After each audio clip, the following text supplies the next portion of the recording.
Speaking of another student doing well, while many of us like to play video games, shop, play instruments, and take part in typical activities, a handful of us have hobbies that are more distinct than others. Freshman Mason Kasel turned his unique woodworking hobby into a small business with the working title of MB Handcrafts. Reporter Ignacio has more on this. Thanks guys, I spoke with Mason about his perspective and experience running the business, along with how it all came together. Mason's woodworking hobby began when his dad gave him a lathe as a present and slowly taught him how to create small handcrafts with it. But as his creativity and ambition grew, so did the tools and the amount of materials that he used. I started this around the middle of last summer. That's when I first got the lathe, and then it kind of all went taking over the garage from there.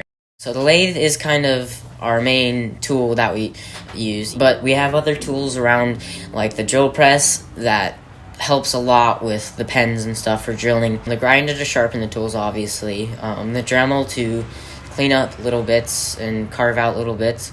And the scroll saw, obviously, to help with cutting blanks or just any fine detail work. And yes, it's fun.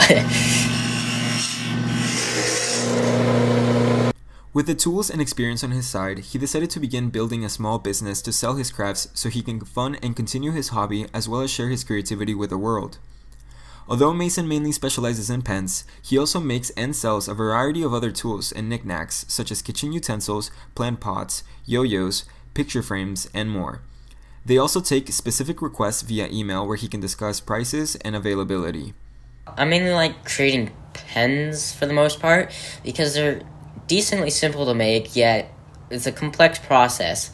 What I like about it the most is the satisfaction you get from watching a creation come together from a log or just a piece of wood into the final product.